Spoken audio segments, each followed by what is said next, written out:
तो हम लोग शुरू करते हैं second class of ओबीजी। First class में हम लोगों ने पढ़ा था एक्सटर्नल जेनिटल ऑर्गन के बारे में। आज हम लोग पढ़ेंगे इस क्लास में इंटरनल जेनिटल ऑर्गन के बारे में। तो आज का हमारा टॉपिक है internal genital organ. Internal genital organ, देखिए इंटरनल जेनिटल ऑर्गन में आपके क्या क्या आते हैं। सबसे पहले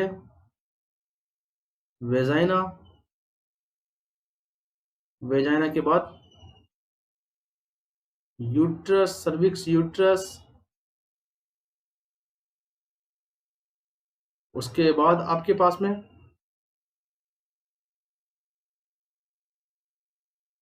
फैलोपियन ट्यूब,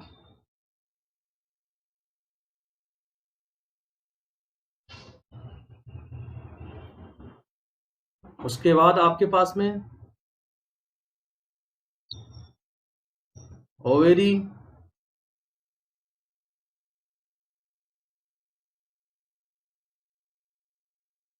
तो ये आपके पास में इंटरनल जेनिटल ऑर्गन्स है। सबसे पहले बात करते हैं हम लोग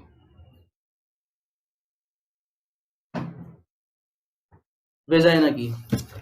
अच्छा मैम, वेजाइना वैसे क्या होता है, देखो vagina, cervix, uterus, fallopian tube और उसके बाद ओवेरी, ये हमारे इंटरनल जेनिटल ऑर्गन है। सबसे पहले बात करते हैं हम लोग वेजाइना की। Vagina, this is vagina.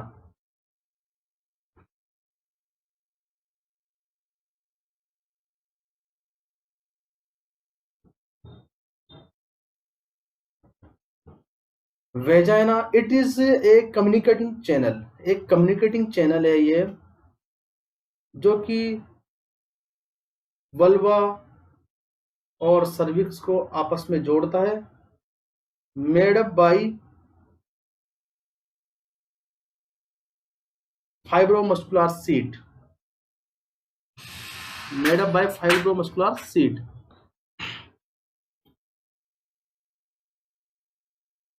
तो वेजाइना की बात हम कर रहे हैं, ये एक तरीके का फाइब्रोमस्कुलर कनेक्शन होता है जो कि आपके इंटरनल और एक्सटर्नल जेनिटल एरिया के बीच में कनेक्शन पैदा।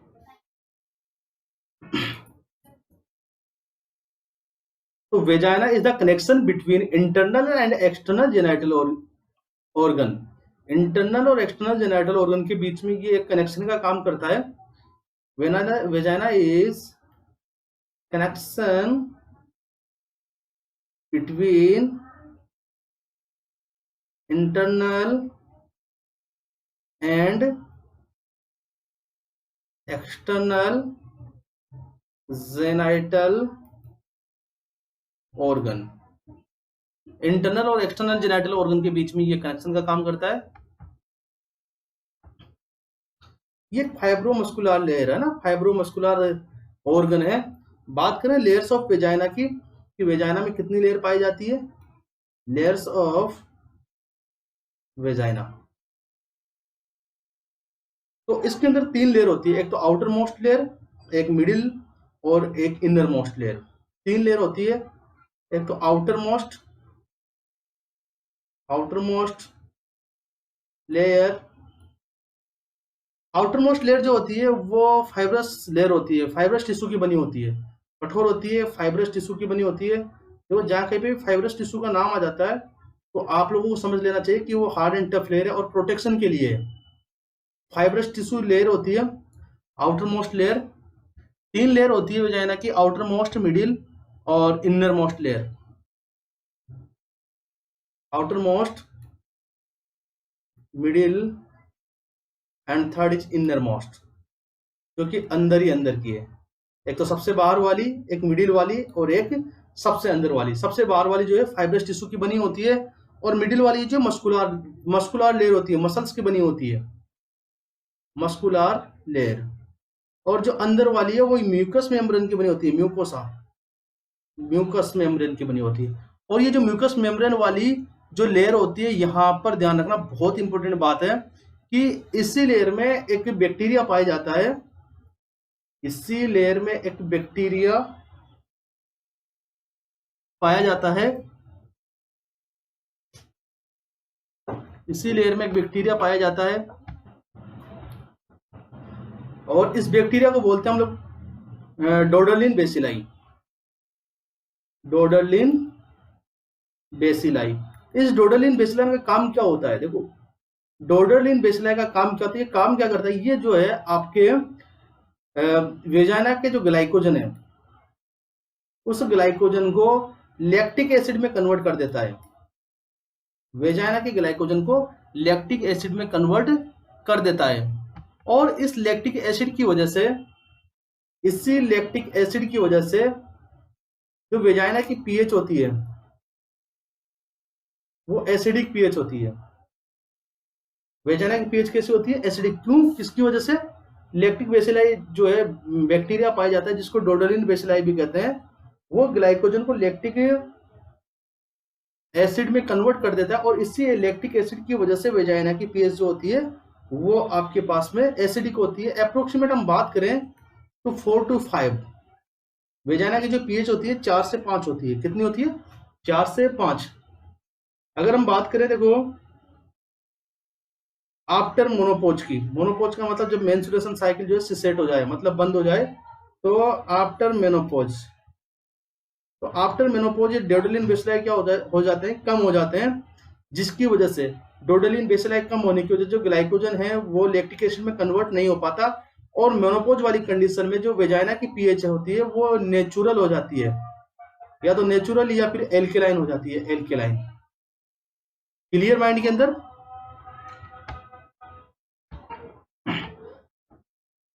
बात करें लेंथ ऑफ वेजाइना की, कि वेजाइना की लेंथ कितनी होती है? लेंथ ऑफ वेजाइना, छोटे एग्जाम में पूछ सकता है कि वेजाइना की लेंथ कितनी, जब एंटीरियरली, एंटीरियर आप उसकी लेंथ को नापोगे सामने से तो 7 सेंटीमीटर होती है एंटीरियरली। एंटीरियर मतलब आगे से अगर देखोगे तो 7 सेंटीमीटर होती है। और जब पीछे से नापते हैं तो कुछ पार्ट देखो, कुछ पार्ट इस तरीके से घुमा होता है इसका 2 सेंटीमीटर का। पीछे से नापते हैं तो इसकी जो लेंथ आती है वो आती है 9 सेंटीमीटर। आई बात समझ में? 9 सेंटीमीटर पोस्टीरियरली। एंटीरियरली कितनी होती है? 7 सेंटीमीटर आगे से नापते हैं तब, और पीछे से नापते हैं तब कितनी होती है? 9 सेंटीमीटर।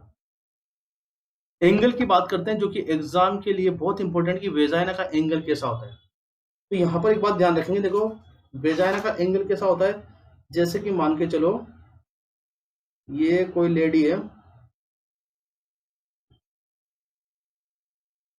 ये दो कंडीशन में है, ये देखो जब स्टैंडिंग कंडीशन में है तो यहाँ से इसकी वेजाइना को अगर हम देखेंगे कि इसका एंगल कैसा होगा वेजाइना का, तो इसका जो एंगल होता है वो स्टैंडिंग कंडीशन में, स्टैंडिंग कंडीशन में, स्टैंडिंग पोजीशन के अंदर जो एंगल होगा वो 45 डिग्री सेंटीग्रेड होगा, सॉरी 45 डिग्री होगा। कितना होगा?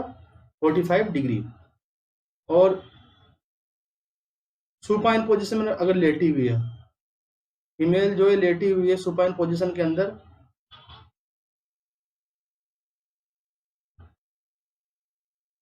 अगर फीमेल लेटी हुई है सुपाइन पोजीशन में,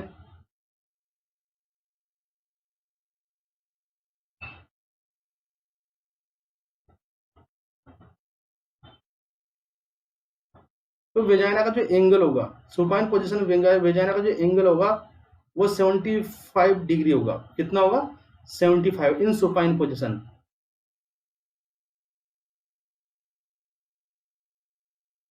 seventy five degree. Clear mind के अंदर?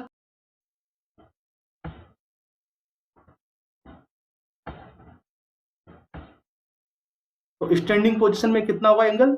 45 डिग्री। और सुपाइन पोजीशन में कितना होगा? 75 डिग्री। ये बात ध्यान रखेंगे। नेक्स्ट जो है वेजाइना के लिए इंपॉर्टेंट पॉइंट है वो है, देखो यहाँ पे कि स्टीलर टेस्ट। स्टीलर टेस्ट किसके लिए किया जाता है? वेजाइना से किया जाता है। और किसके लिए किया जाता है स्टीलर टेस्ट? एक तो होता है देखो विटामिन बी12 के लिए स्टिलिंग टेस्ट, जिसको चिलिंग टेस्ट भी कहते हैं, विटामिन बी12 के लिए किया जाता है पेप्टिक अल्सर में। ये Stiller test it is done to identify glycogen in the vaginal mucosa. Stiller test किया जाता है कि वेजाइना के अंदर कितनी ग्लाइकोजन है, वेजाइनल ग्लाइकोजन को चेक करने के लिए, वेजाइनल ग्लाइकोजन को चेक करने के लिए, वेजाइनल ग्लाइकोजन को चेक करने के लिए। इसके अंदर क्या करते हैं देखो, एक आयोडीन डाई यूज करते हैं एंड अगर वो आयोडीन डाई जो है ब्राउन कलर की हो जाती है, आयोडीन डाई यूज करते हैं और आयोडीन डाई अगर ब्राउन कलर की हो जाती है, ब्राउन कलर की हो जाती है तो ये किसको शो करती है? हेल्दी वेजाइना को, कि वेजाइना क्या है? हेल्दी है। क्लियर माइंड के अंदर?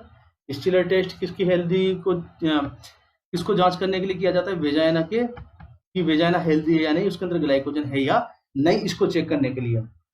एक वेरी इंपॉर्टेंट बात ये है, देखो ध्यान रखेंगे, the vaginal mucosa, very important बात है, the vaginal mucosa also contain folds in HIV infected female. HIV infected female होती है, उसकी वेजाइना में कुछ एक्स्ट्रा फोल्ड्स होते हैं और वो क्या करते हैं? These fold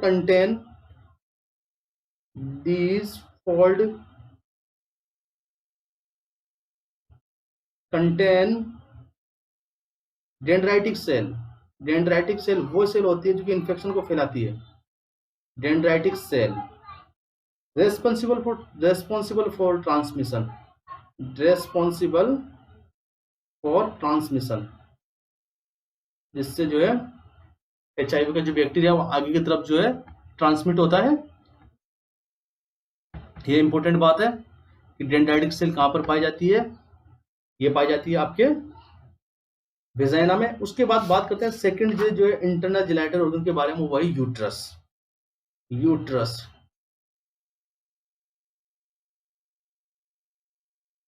largest organ of female genital organ। Female genital organ का सबसे बड़ा जो है पार्ट कौन सा है आपके पास में? यूट्रस। अगर इसकी नॉर्मल मेजरमेंट की बात करें, नॉर्मल मेजरमेंट, इसका नॉर्मल मेजरमेंट होता है 3x2x1, 3x2x1। नॉर्मल मेजरमेंट की बात कर रहे हैं हम लोग 3x2x1, ये इंच में है। इंच में ये आपके पास में लेंथ हो गई, लेंथ के बाद में ये विड्थ हो गई, विड्थ के बाद में ये हो गई थिकनेस। Length, width, thickness. और अगर इंच के बाद में अगर सेंटीमीटर में बात करें तो इसकी लंबाई होगी 7.5 सेंटीमीटर, चौड़ाई होगी 5 सेंटीमीटर और इसकी मोटाई होगी 2.5 सेंटीमीटर, अगर सेंटीमीटर में बात करें। ये कब है? नॉर्मल कंडीशन के अंदर, विदाउट प्रेगनेंसी में, नॉर्मल कंडीशन में। अगर वेट की बात करें हम लोग 60 सेंटीमीटर, वेट की बात करें 60 सेंटीमीटर,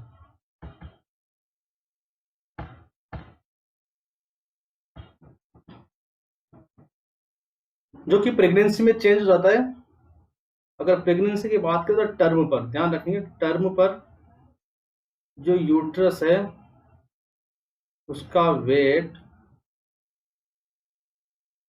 37 वीक पे इसका जो वेट है वो 900 से 1000 ग्राम हो जाता है, 900 से 1000 ग्राम। और जो लंबाई, चौड़ाई और मोटाई है वो भी चेंज हो जाती है। लंबाई जो है 5 गुना बढ़ जाती है, चौड़ाई 3 गुना बढ़ जाती है और मोटाई 2 गुना बढ़ जाती है। तो इस तरीके से जो प्रेग्नेंट लेडी है उसके अंदर लंबाई हो जाएगी 35 सेंटीमीटर, चौड़ाई हो जाती है 15 सेंटीमीटर और मोटाई हो जाती है 5 सेंटीमीटर। आगे बात समझ में? ये 3 गुना बढ़ जाती है, सॉरी ये 5 गुना बढ़ जाती है लंबाई, ये 3 गुना बढ़ जाती है और ये 2 गुना बढ़ जाती है। जो थिकनेस है वो 2 गुना बढ़ जाती है, जो चौड़ाई है वो 3 गुना बढ़ जाती है, लंबाई कितनी बढ़ जाती है? 5 गुना। आगे हम बात करते हैं, देखो parts of the uterus. Uterus के कितने पार्ट्स होते हैं? तो जब आप फोटो देखोगे यूट्रस की, तो ये एक पार्ट है ऊपर वाला, जहां से फेलोपियन ट्यूब गई हुई है, और ये इसके नीचे के पार्ट हैं, ये इसके नीचे के पार्ट हैं। उसके बाद ये वाला पार्ट जहां पर वेजाइना है, तो जो ऊपर वाला पार्ट है, ये वाला पार्ट, इस पार्ट को बोलते हैं फंडस। फंडस। उसके बाद यहां से लेकर यहां तक का पार्ट, सर्विक्स तक का पार्ट, इसको बोलते हैं बॉडी या कॉर्पस। बॉडी या कॉर्पस। और ये वाला पार्ट जहां पर जो है सर्विक्स जो है बॉडी से जुड़ती है, जहां पे सर्विक्स बॉडी से जुड़ती है, ये वाला पार्ट सर्विक्स कहलाता है। देखो ये वाला पार्ट सर्विक्स, और जहां पर सर्विक्स जो है बॉडी से जुड़ता है, वो वाला पार्ट कहलाता है आपके इस्तेमस। सबके बारे में 1 बाय 1 पढ़ेंगे। और ये वाला पार्ट है आपके पास में सर्विक्स। जो कोनिकल से पार्ट होते हैं, देखो ये कोन की तरह होता है, कोन की तरह होता है आगे से। जितने भी कोनिकल से पार्ट होते हैं उनको सर्विक्स कहते हैं हम लोग। सर्वाइकल वर्टिब्रा भी क्यों कहते हैं सर्वाइकल? क्योंकि वो कोनिकल शेप में है। आगे बात समझ में? तो 1 बाय 1 हमें पढ़ते हैं एक दूसरे के बारे में।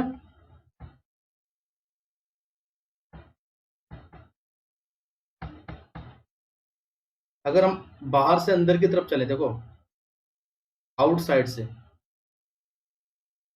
बाहर से अंदर की तरफ, इनसाइड की तरफ चले, बाहर से अंदर की तरफ चले, तो सबसे पहले तो यहाँ पे वेजाइना है, जिसके बारे में हमने पढ़ लिया। वेजाइना के बाद में कौन आता है? सर्विक्स। सर्विक्स, उसके बाद में स्टेमस, उसके बाद में बॉडी, और फिर फंडस। जो सर्विक्स वाला पार्ट होता है वो 2.5 सेंटीमीटर होता है, लंबाई की बात करें 2.5 सेंटीमीटर। स्टेमस जो होता है 0.5 सेंटीमीटर, बॉडी जो होता है 3.5 सेंटीमीटर, और जो फंडस वाला पार्ट होता है वो 1.5 सेंटीमीटर का होता है आपके पास में। जो आपके पास में फंडस वाला पार्ट होता है कितना होता है? 1.5 सेंटीमीटर। तो ये आपके पास में देखो, हमेशा एक बात ध्यान रखेंगे, जो फंडस वाला पार्ट होता है वो जो बॉडी में गिना जाता है, बॉडी का ही पार्ट होता है ये फंडस। बॉडी का ही पार्ट है ना, अलग से कोई पार्ट नहीं है। अगर हम जब पढ़ेंगे तो देखो पहले सर्विक्स के बारे में, फिर स्टेमस के बारे में, फिर बॉडी या फंडस। कहीं से पढ़ सकते हैं आप, इंटरनल से एक्सटर्नल की तरफ पढ़ सकते हैं, या एक्सटर्नल से इंटरनल की तरफ पढ़ सकते हैं। क्लियर? तो हम लोग पढ़ते हैं। सबसे पहले देखो यहाँ पे पार्ट्स या स्ट्रक्चर ऑफ यूट्रस के अंदर सबसे पहले बात करते हैं हम लोग body of uterus. Body of uterus, जिसको कॉर्पस भी बोलते हैं हम लोग। इसकी लंबाई कितनी होती है? 3.5 centimetre. It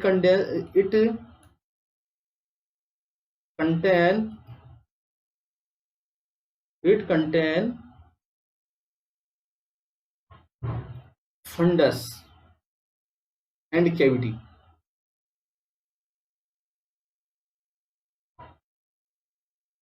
funds and cavity.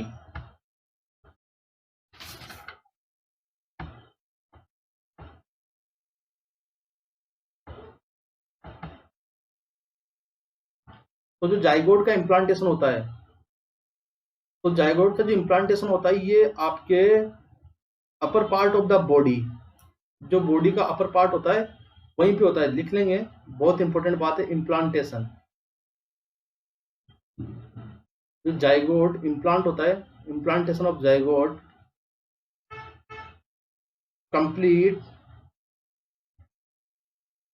In upper part of body of uterus. Body of uterus के अंदर जो है आपके इम्प्लांटेशन होता है जाइगोट का। इसके बाद बात करते हैं हम लोग स्टेमस की। स्टेमस, एक बात और देखेंगे यहाँ पे, एक बात और बता देता हूँ। देखो जैसे ये फंडस वाला पार्ट था और ये यहाँ पे आपके फेलोपियन ट्यूब जा रही है, तो जहां पर देखो ये वाला पार्ट जहां पे यूट्रस जो है फेलोपियन ट्यूब से जुड़ता है, जहां पे यूट्रस फेलोपियन ट्यूब से जुड़ता है उस पार्ट को बोलते हैं हम लोग कोर्नुआ। कोरोना नहीं, कोर्नुआ, कोर्नुआ। आगे बात समझ में। Next stems.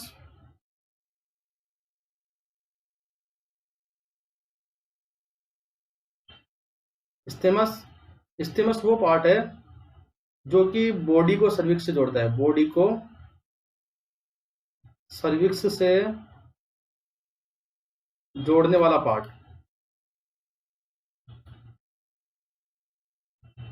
ये आपके पास में यूट्रस की बॉडी है, ये वाली, ये यूट्रस की बॉडी है, और यहाँ पे ये क्या है, ये सर्विक्स है, ये वाला जो गोल गोल है ना। तो सर्विक्स को जो यूट्रस से जोड़ रहा है, ये वाला पार्ट ही तो जोड़ रहा है ना, ये वाला पार्ट। इस वाले पार्ट में हम क्या बोलते हैं, स्टेमस बोलते हैं। और इसकी जो लंबाई होती है 0.5 सेंटीमीटर होती है, ध्यान रखेंगे 0.5 सेंटीमीटर।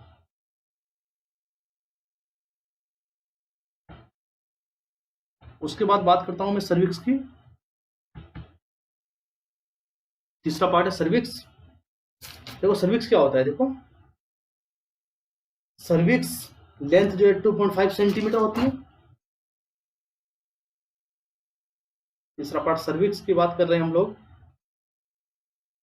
लेंथ ही पूछते हैं एग्जाम के अंदर ज्यादातर, लेंथ 2.5 सेंटीमीटर। और इसको नेक ऑफ द यूट्रस भी कहा गया है, also called neck of uterus, uterus की गर्दन भी कहा गया है इसको। यहाँ पर जो है देखो म्यूकस का प्रोडक्शन होता है, ध्यान रखना है, म्यूकस का प्रोडक्शन होता है यहाँ पर। और डेली कितना म्यूकस प्रोडक्ट होता है पूछ लिया गया है क्वेश्चन, तो 20 से 60 ml पर डे, 20 से 60 ml पर डे यहाँ से म्यूकस का जो है प्रोडक्शन होता है। एक इंपॉर्टेंट बात बता देता हूँ मैं यहाँ पे आपको। एक इंपॉर्टेंट बात ये है कि पूछा गया एग्जाम के अंदर कि अर्बोर वाइटे किसे कहेंगे। ये सर्विक्स से रिलेटेड चीज है, अर्बोर वाइटे।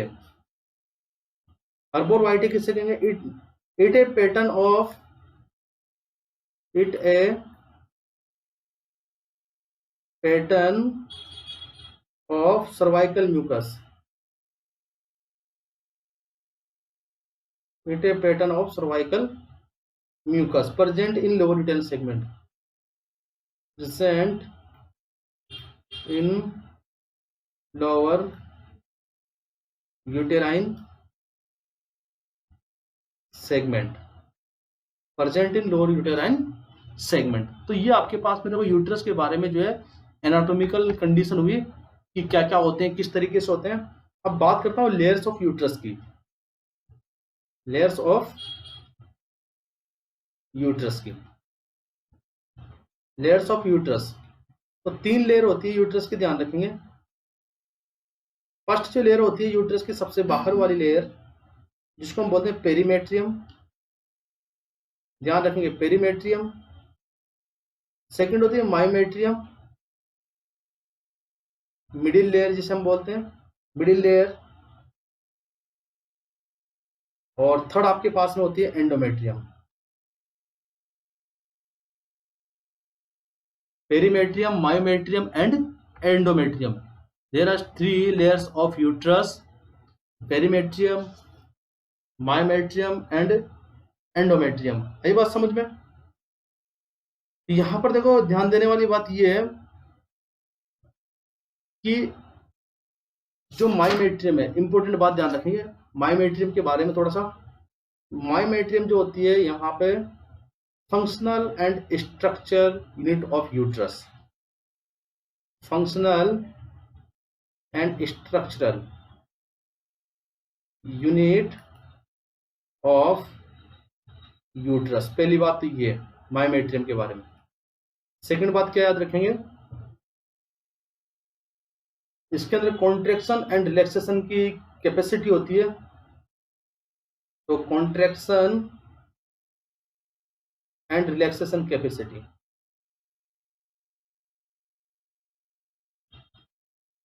थर्ड, इस पे कौन सा हार्मोन काम करता है, ऑक्सीटोसिन। ऑक्सीटोसिन हार्मोन की वजह से इसके अंदर क्या होता है, कॉन्ट्रैक्शन एंड रिलैक्सेशन होता है। कॉन्ट्रैक्शन एंड रिलैक्सेशन है ना। ऑक्सीटोसिन हार्मोन क्या करता है, यूट्रस को क्या करवाता है, कॉन्ट्रैक्ट करवाता है ना। बात करें एंडोमेट्रियम की, तो एंडोमेट्रियम ऐसी लेयर होती है जो कि हार्मोन पे डिपेंड करती है, ये भी हार्मोन पे डिपेंड करती है। और एक बात इसके लिए ये ध्यान रखेंगे कि जो प्रेग्नेंट लेडी की जो एंडोमेट्रियम होती है, प्रेग्नेंट लेडी की जो एंडोमेट्रियम होती है, इसको डेसिडुआ कहते हैं। Very very important question for you, very very important question for you. Pregnant lady की एंडोमेट्रियम को क्या कहा जाता है, डेसिडुआ। प्रेग्नेंट लेडी की एंडोमेट्रियम को क्या कहते हैं, डेसिडुआ कहते हैं। प्रेग्नेंट लेडी की एंडोमेट्रियम को क्या बोलते हैं, डेसिडुआ कहते हैं। आई बात समझ में।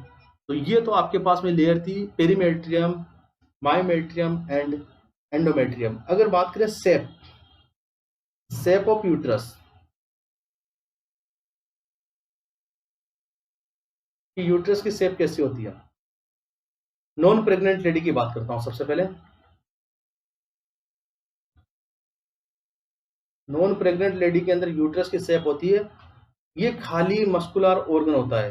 हॉलो, हॉलो का मतलब खाली मस्कुलर ऑर्गन। और इसकी जो शेप होती है वो पायरीफॉर्म होती है, पायरीफॉर्म, नाशपाती की तरह की, नाशपाती के शेप की होती है नॉन प्रेग्नेंट के अंदर। आगे बात समझ में। और प्रेग्नेंट के अंदर अकॉर्डिंग टू टाइम ये चेंज होती रहती है। अकॉर्डिंग टू टाइम ये क्या होती रहती है, चेंज। प्रेग्नेंट लेडी के अंदर अकॉर्डिंग टू टाइम ये चेंज होती रहती है। आ रही है बात समझ में। अलग अलग वीक पे अलग अलग तरीके से दिखाई दे।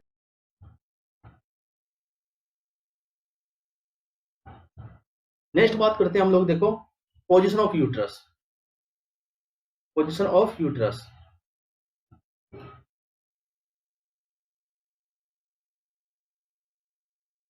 पोजीशन कैसी होती है यूट्रस की। तो अगर बात करें, देखो जैसे आपके पास में ये सर्विक्स इसका पार्ट होता है, यूट्रस का ये वेजाइना है, और यहां पर सर्विक्स स्टार्ट हो जाती है, ये वाला। तो अगर हम बात करें कि जो है सर्विक्स जो होती है वेजाइना से कितना एंगल बनाती है, तो जो सर्विक्स होती है वेजाइना से कितने डिग्री पे होती है, ये सर्विक्स, ये वेजाइना, और ये क्या है, सर्विक्स। तो कितने डिग्री का एंगल बन रहा है, 90 डिग्री का। आई बात समझ में। सर्विक्स का वेजाइना के साथ, का वेजाइना के साथ, सर्विक्स का वेजाइना के साथ कितने डिग्री का एंगल बनता है, 90 डिग्री का। इसको बोलते हैं anti vertex, anti vertex position, anti vertex position. Anti vertex 90 degree है ना। और अगर मान के चलो खुद आप यूट्रस के साथ देखोगे, यूट्रस के साथ में अगर देखोगे कि यूट्रस के साथ में कितना एंगल बनाता है, तो आप देखेंगे यूट्रस को जब देखोगे तो ये इस तरीके से दिखेगा आपको, घुमा हुआ, पीछे की साइड में घुमा हुआ दिखेगा। आई बात समझ में। और यहाँ पर अगर आप देखो, यहाँ पे आप चांदा लगा के देखोगे इस जगह पे, तो ये आपके पास में 120 डिग्री का एंगल बनेगा। 120 डिग्री का एंगल बनेगा। और इसको बोलते हैं हम लोग, ये जो कंडीशन होती है, फ्लेक्शन हो रखा है तो इसको बोलते हैं एंटीफ्लेक्शन। एंटीफ्लेक्शन, जो एंटीफ्लेक्शन एंगल होता है वो कितना होता है, 120 डिग्री का। और ये जो 120 डिग्री का एंगल है किसने किसके साथ बनाया, यूट्रस ने, खुद यूट्रस के साथ में। यूट्रस के साथ में कितने डिग्री का एंगल बनाता है, 120 डिग्री का। और यूट्रस जो है वेजाइना के साथ में कितने डिग्री का एंगल बनाता है, 90 डिग्री का ना। यूट्रस के साथ में, यूट्रस के साथ में कितने डिग्री का एंगल बनाता है, 120 डिग्री का। देखो ये आपके पास में जो यूट्रस होता है, ध्यान देंगे एक बार, ये ऐसे घुमा होता है इस तरीके से। तो यहाँ पर जो देखो, आप देखोगे यहाँ पर जो एंगल बन रहा है ये वाला, ये 120 डिग्री का है। और इस एंगल को बोलते हैं एंटीफ्लेक्शन। क्या बोलते हैं, एंटीफ्लेक्शन। और इसी पोजीशन की वजह से जो है प्रेगनेंसी में बहुत सारी प्रॉब्लम्स आती है। देखते हैं कौन कौन सी प्रॉब्लम्स आती है, देखेंगे।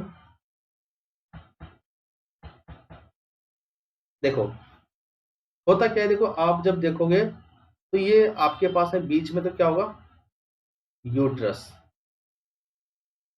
और उसके आगे क्या होगा, यूरिनरी ब्लैडर। और उसके पीछे क्या होगा आपके पास में, रेक्टम।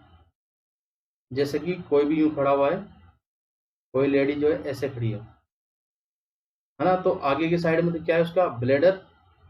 ये तो यूरिनरी ब्लैडर हो गया।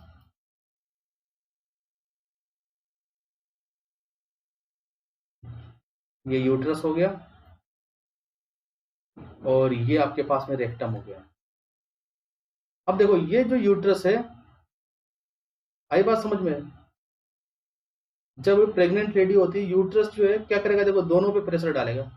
इस पे भी प्रेशर डालेगा और इस पे भी प्रेशर डालेगा। इस पे जो प्रेशर डालेगा वो नीचे की साइड में डालेगा, ध्यान रखना। घूमता हुआ किधर जाएगा ये यूट्रस, ये घूमता हुआ जैसे जैसे बच्चा बड़ा हुआ घूमता हुआ किस साइड में जाएगा, इस साइड में। तो इस पे तो जो प्रेशर डालेगा वो कौन सा, पॉजिटिव प्रेशर। इस पे जो प्रेशर डालेगा कौन सा, नेगेटिव प्रेशर। तो इस पे प्रेशर डालने की वजह से बार बार जो है प्रेगनेंसी के अंदर क्या होगा, देखो यहाँ पे लिख देता हूं, problem in pregnancy due to uterus position. Problem in pregnancy due to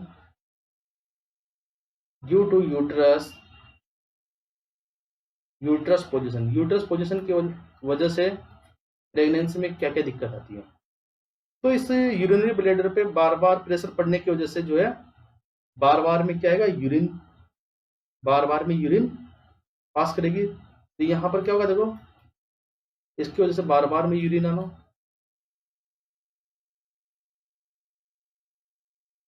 बार बार में यूरिन आना। और इस पे प्रेशर पड़ेगा रेक्टम पे, तो नेगेटिव प्रेशर, नीचे की साइड में प्रेशर पड़ेगा, जिससे जो है रेक्टम जो एक तरह से क्लोज हो जाएगा। और रेक्टम क्लोज होने की वजह से जो है जो स्टूल है वो बाहर नहीं निकल पाएगा और कॉन्स्टिपेशन रहेगा। कॉन्स्टिपेशन, क्लियर, क्लियर माइंड के अंदर। तो ब्लैडर पे प्रेशर पड़ने की वजह से बार बार में यूरिन पास कर रहा है प्रेग्नेंट लेडी।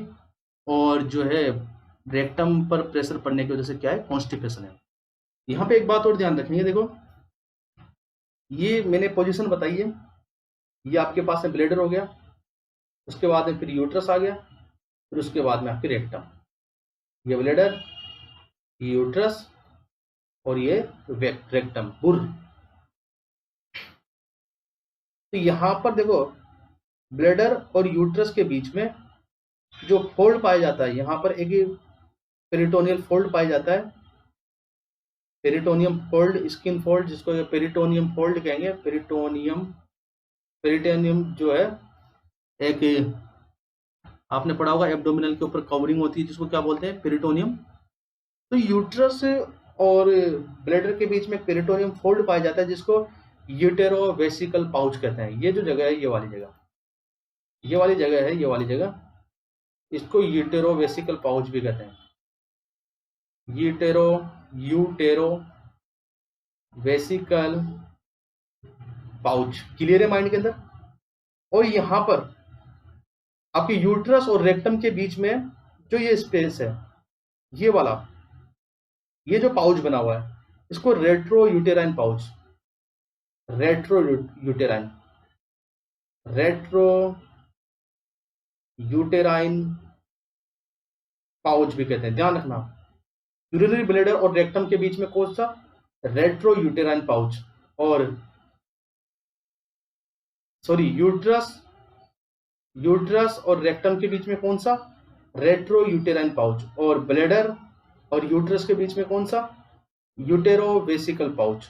और ये जो यूट्रस और रेक्टम के बीच में जो पाउच पाया जाता है जिसको रेट्रो यूटेराइन पाउच कहते हैं, इसका दूसरा नाम कल्डोसेक भी है, कल्डोसेक। और यहीं से देखो ओवुलेशन का पता लगाने के लिए यहीं पर एक सुई चुभाई जाती है, एक नीडल इंसर्ट की जाती है ओवुलेशन का पता करने के लिए, और यहाँ से फ्लूइड निकाला जाता है जिसको कोल्डोसेंटेसिस बोलते हैं, कोल्डोसेंटेसिस। किसके लिए किया जाता है? ओवुलेशन का पता लगाने के लिए।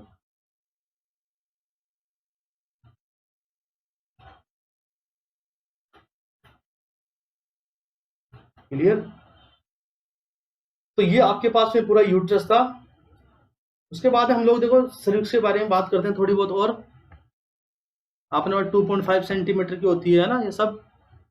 यहाँ पर एक देखो छोटी सी बात याद रखेंगे हम लोग कि मैंने बताया नहीं आपको, वहां पे जो सर्विक्स होती है, ये वेजाइना के बाद में ऊपर वाला पार्ट कौन सा था? ये वाला पार्ट, ये सर्विक्स होती है। सर्विक्स में 2 होल पाए जाते हैं, एक अपर वाला, एक लोअर वाला। जो लोअर वाला होता है जो कि वेजाइना के अंदर खुलता है उसको एक्टो सर्विक्स कहते हैं। जो वेजाइना में खुलता है उसको एक्टो सर्विक्स, और जो ऊपर यूट्रस में खुलता है उसको एंडो सर्विक्स। आई बात समझ में? Ectocervix, endocervix. और देखो जिस ओपनिंग के द्वारा यहाँ पे एक पार्ट, ये वाला पार्ट, ये एक्टो सर्विक्स, और ये वाला पार्ट सर्विक्स का कौन सा है? Endo cervix. अब यहाँ पर जो ओपनिंग है, एक ओपनिंग यहाँ पर है ऊपर की साइड में, एक ओपनिंग नीचे की साइड में। जो ऊपर वाली ओपनिंग है उसको इंटरनल ओस कहते हैं, इंटरनल ओस मतलब ऊपर वाला छेद। और नीचे वाली को बोलते हैं एक्सटर्नल ओस, एक्सटर्नल ओस। आई बात समझ में? इंटरनल ओस एंड एक्सटर्नल ओस। आगे बात समझ में? अब एक बात ध्यान देखें, देखो इंटरनल ओस एंड एक्सटर्नल ओस, ये चीज।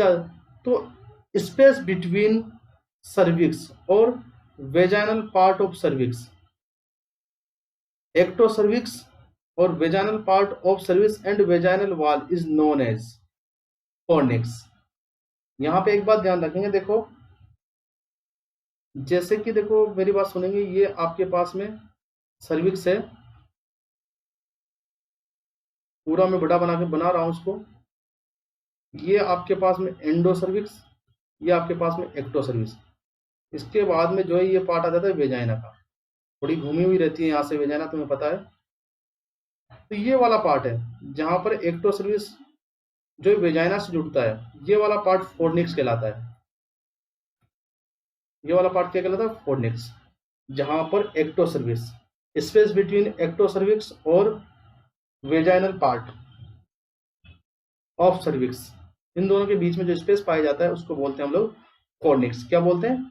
कॉर्निक्स। क्लियर है? कॉर्निक्स। अगर आप देखो जैसे जैसे एज इंक्रीज होती जाती है, सर्विक्स की लेंथ क्या होती जाती है? कम होती जाती है। आई बात समझ में? जैसे जैसे एज बढ़ती जाएगी सर्विक्स की लेंथ क्या होती जाएगी? कम होती जाएगी। अब हम बात करते हैं नेक्स्ट टॉपिक के बारे में। तो आपके पास में देखो वेजाइना हो गई, यूट्रस हो गया। सर्विक्स किसका पार्ट होता है? यूट्रस का।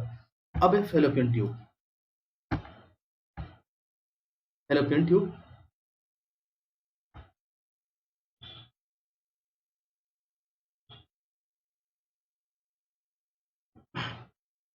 Fallopian tube.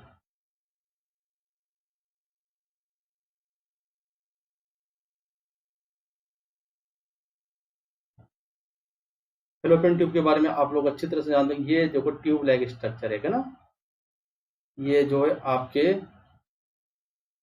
यूट्रस के ऊपर जो ट्यूब लाइक स्ट्रक्चर आपको दिखाई दे रहा है, ये वाला, ये दोनों वाला ना, 2 फैलोपियन ट्यूब होती है। 2 फैलोपियन ट्यूब आपके पास में है। देखो फैलोपियन ट्यूब के बहुत सारे नाम है, आपको बता दें। इसको ओविडक्ट भी कहते हैं, मुलेरियन डक्ट भी कहते हैं, साल्पिंग ट्यूब भी कहते हैं, ध्यान रखना। इसको क्या क्या कहते हैं, देखो सारे नाम लिखेंगे। इसको ओविडक्ट भी कहते हैं, ओविडक्ट भी कहते हैं पहला। इसको साल्पिंग ट्यूब भी कहते हैं, साल्पिंग ट्यूब इसीलिए जो है inflammation of the fallopian tube is known as salpingitis. और इसको जो मुलेरियन डक्ट भी कहते हैं, मुलेरियन डक्ट। इतने सारे नाम है फेलोपियन ट्यूब के, oviduct, salping tube and Mullerian duct, तीनों नाम किसके हैं, फेलोपियन ट्यूब के। अब इसके स्ट्रक्चर के बारे में बात करता हूं मैं। देखो तो यहाँ पर देखो फेलोपियन ट्यूब के 3 स्ट्रक्चर है, सॉरी 4 स्ट्रक्चर है।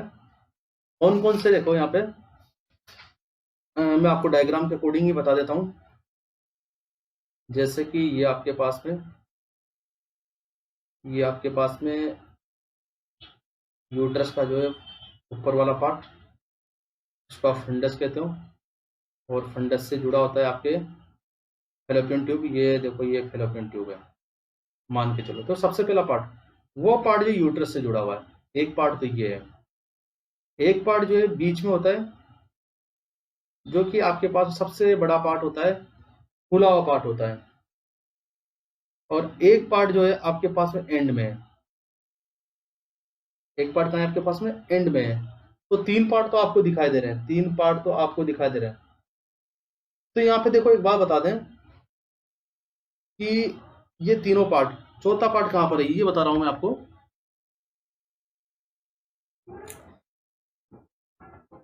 तो आपके पास में देखो सबसे पहला पार्ट आपके पास में ये वाला, ये वाला पार्ट कहलाता है नेरो, नेरो पार्ट होता है, इसको बोलते हैं isthmus, sorry interstitial part, interstitial part सबसे पहला। सेकंड इसी के पास जस्ट वाला, इसको बोलते हैं हम लोग इस्तेमस पार्ट। थर्ड आपके पास में एम्पुला, फोर्थ पार्ट है आपके पास में इनफंडिबुलम, इनफंडिबुलम। तो यहां पर जो देखो कितने पार्ट हो गए, 4 पार्ट हो गए। तो अगर टोटल लंबाई की बात करें, टोटल लेंथ की, टोटल लेंथ की हम बात करें तो 10 सेंटीमीटर होती है। बहुत बार आया क्वेश्चन है, फेलोपियन ट्यूब, मुलेरियन डक्ट या साल्पिंग ट्यूब, इसकी लंबाई कितनी होती है, 10 सेंटीमीटर होती है। अब वन बाय वन एक एक पार्ट्स के बारे में पढ़ते हैं हम लोग। Parts of fallopian tube, fallopian tube, parts of fallopian tube में सबसे पहला पार्ट है वो इंटरस्टिशियल या इंट्राम्यूरल पार्ट, इंटरस्टिशियल या इंट्राम्यूरल पार्ट।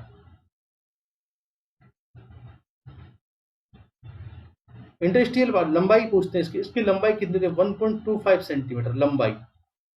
और अगर इसकी वाइडनेस पूछ ले, विड्थ कितनी होती है, चौड़ाई कितनी होती है, तो आपको ध्यान है 1 mm। सबसे नेरोवेस्ट पार्ट है ये, नेरोवेस्ट पार्ट, सबसे सकड़ा पार्ट है, narrowest part of fallopian tube. Fallopian tube का सबसे नेरोवेस्ट पार्ट है ये। फेलोपियन ट्यूब का सबसे सकड़ा पार्ट होता है इंटरस्टिशियल। उसके बाद सेकंड जो पार्ट है इसका वो इस्तेमस, सेकंड है इस्तेमस। सेकंड पार्ट है आपके पास में इस्तेमस। इसकी जो लंबाई होती है 2.5 सेंटीमीटर होती है। अगर चौड़ाई की बात करें 2.5 mm, 2.5 mm चौड़ाई, 2.5 सेंटीमीटर इसकी लंबाई। देखो दोनों को ध्यान रखेंगे, 1 सेंटीमीटर में और 1 mm में है। आई बात समझ में।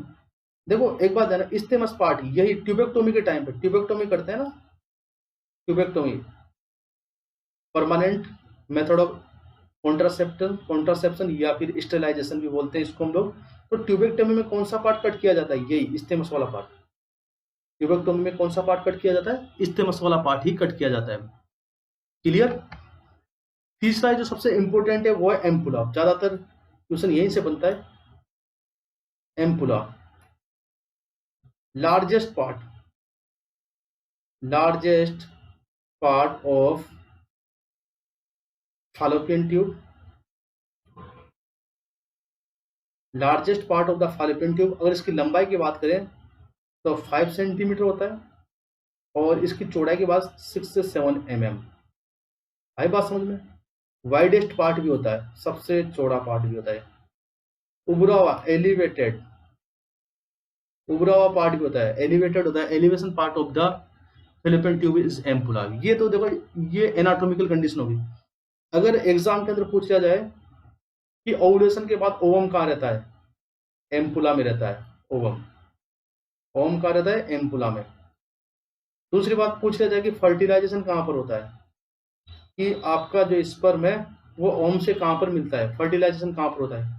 पूछ लिया जाए फर्टिलाइजेशन भी कहाँ पर होता है, एम्पुला पार्ट में, फिलिपिन ट्यूब के एम्पुला पार्ट में। क्लियर?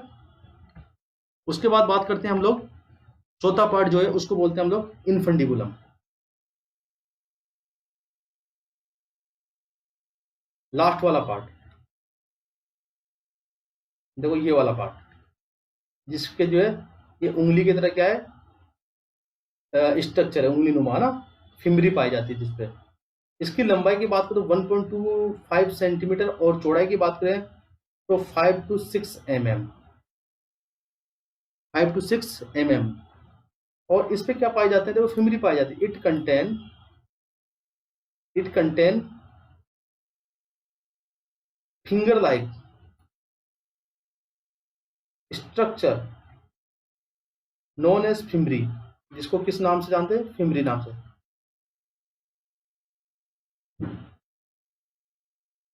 Known as fimbria.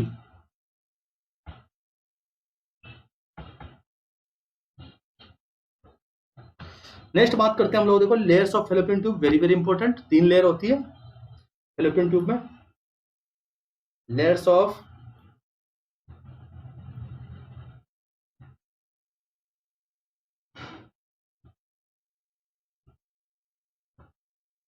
सबसे पहली layer outer most fibrous tissue की बनी होती है, जिसकी भी देखो जो भी ऑर्गन है उनकी आउटर मोस्ट लेयर, ज्यादातर ऑर्गन की आउटर मोस्ट लेयर होती है वो प्रोटेक्शन के लिए होती है और फाइबरस टिश्यू की बनी होती है। ध्यान रखना, जो भी ऑर्गन होता है उनकी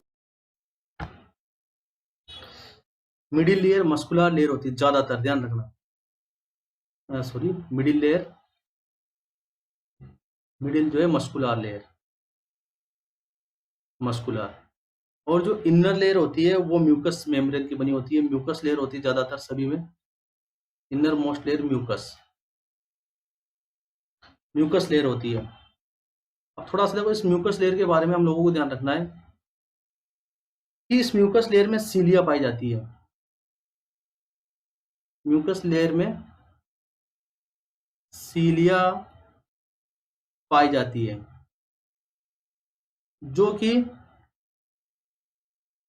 ओवम के मोबिलाइजेशन, मतलब उसको एक जगह से दूसरी जगह पहुंचाने के लिए सहायक है, मोबिलाइजेशन के लिए सहायक है, जरूरी है। It is essential for the mobilisation of the ovum. Ovum को जो यूट्रस तक कौन लेके आएगी, वही लेके आएगी, सीलिया पाई जाती है इसके इंटरनल लेयर में ना। एग्जाम के अंदर पूछ लिया जाए कि फेलोपियन ट्यूब की पेटेंसी को जांचने के लिए कौन सा टेस्ट किया जाता है, तो यह भी ध्यान रखेंगे आप लोग, Rubin test. Rubin test fallopian tube की, फेलोपियन ट्यूब की पेटेंसी, पेटेंसी का मतलब फेलोपियन ट्यूब पेटेंट है नहीं है, अच्छी काम कर रही है नहीं कर रही है ना, जांचने के लिए किया जाता है।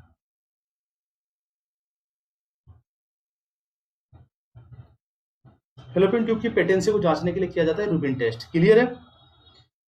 उसके बाद बात करते हैं हम लोग ओवेरी की।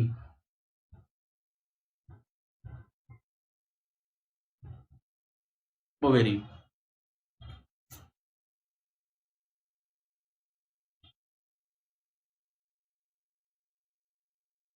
ओवेरी, ध्यान रखना। देखो अभी मैंने एक बात बताई थी आपको कि जो मायोमेट्रियम होती है functional and structural unit of the uterus होती है, जबकि ओवेरी जो है functional and structural unit of the female genital organ. Functional and structural unit of female genital organ, female genital organ. और जो ओवरी है ये एक तरह की एंडोक्राइन ग्लैंड है, एंडोक्राइन ग्लैंड भी है ये, ध्यान रखना। एस्ट्रोजन प्रोजेस्टेरोन जो है इनके अंदर फॉलिकल्स बनते हैं, उनके द्वारा निकलते हैं। अगर आप मेजरमेंट की बात करें, इसकी जो लंबाई, चौड़ाई और मोटाई, लेंथ, विड्थ और थिकनेस की बात करें, 3x2x1। अगर वेट की बात करें, इसका जो वेट होगा वो होगा आपके पास 2 से 3 ग्राम, 2 से 3 ग्राम। और जो सपोर्टेड, देखो मैं तुम्हें एक बात इधर देखेंगे, आप लोगों ने देखा होगा कि ये यूट्रस से, ये मान के चलो यूट्रस है, और यूट्रस से जो है ये बंधी रहती है इस तरीके से, आई बात समझो। और यहाँ ऊपर से आपके कौन आता है, फिलोपियन। ये जो सपोर्टेड लिगामेंट है, इसको बोलते हैं हम लोग मीजो ओवेरियन लिगामेंट, ध्यान रखना, mesovarian ligament, mesovarian ligament. अगर स्ट्रक्चर को देखोगे, देखो इसके स्ट्रक्चर को हम देखते हैं तो ये ओवल शेप में होती है, ओवल शेप में इस तरीके से आपको दिखेगी, ओवल शेप में होगी, आपको बता दें। और इसकी जो बाहर की लेयर है, आउटर मोस्ट जो लेयर है इसकी, वो जर्मिनल एपिथेलियम कहलाती है। सबसे बाहर वाली, सबसे बाहर वाली जो लेयर है उसको बोलते हैं germinal epithelium, germinal epithelium, clear. और इसकी जो, इसको जो कनेक्ट करने वाली लेयर है, कनेक्टिव टिश्यू लेयर पाई जाती है, कनेक्टिव टिश्यू लेयर पाई जाती है इंटरनल, थोड़ा सा इसके अंदर के साइड में कनेक्टिव टिश्यू लेयर पाई जाती है। तो इसकी जो कनेक्टिव टिश्यू लेयर है, ध्यान रखेंगे, एक कनेक्टिव टिश्यू लेयर होती है इसके अंदर, बहुत इंपॉर्टेंट बात है। उसको हम बोलते हैं ट्यूनिका एल्बुजिनिया, ट्यूनिका एल्बुजिनिया, आई बात समझ में। और जो कोर्टेक्स बीच वाला पार्ट होता है, इसमें फॉलिकल्स पाए जाते हैं, फॉलिकल्स, जो कि बाद में क्या बनाते हैं, ओवम बनाते हैं। एक बात और ध्यान, medulla area, medulla is area of supply contain specific hilus. इसके अंदर एक स्पेसिफिक हाइलस सेल्स पाई जाती है, जो कि किसकी होमोलोगस होती है, लीडिंग सेल्स की। यहाँ पे हाइलस सेल्स पाई जाती है, वो स्पेसिफिक हाइलस पाए जाते हैं। और ये जो हाइलस होते हैं, बहुत इंपॉर्टेंट बात है, हाइलस कहते हैं इसको। हाइलस किसका होमोलोगस है, होमोलोगस कल बताया था मैंने, कल की क्लास में, ध्यान से देखें। किसका होमोलोगस होता है, मेल की जो लीडिंग सेल्स होती है, टेस्टिस में पाई जाती है, Leydig cell of male, male की जो लीडिंग सेल्स होती है उसकी होमोलोगस होती है। और आपको पता है ओवेरी का काम क्या है, ओवेरी का ओवम फॉर्मेशन है, ये बात ध्यान रखेंगे, क्या काम है, ओवम फॉर्मेशन, आई बात समझ में। तो ये हमारे पास में थे इंटरनल जेनाइटल ऑर्गन के बारे में। नेक्स्ट क्लास में हम नया टॉपिक पढ़ेंगे, ध्यान से पढ़ेंगे, तो आपके जो है external and internal genital organ या रिप्रोडक्टिव सिस्टम जो चल रहा है वो कंप्लीट हुआ। अब फिजियोलॉजी के बारे में पढ़ेंगे हम इसके में, जिसमें मेंस्ट्रुएशन साइकिल मेन चीज है ना। तो नेक्स्ट क्लास में मेंस्ट्रुएशन साइकिल के बारे में पढ़ेंगे, बहुत ध्यान से पढ़ेंगे, और इनको बहुत ध्यान से पढ़ेंगे, एग्जाम के अंदर क्वेश्चन बनता है इसमें से।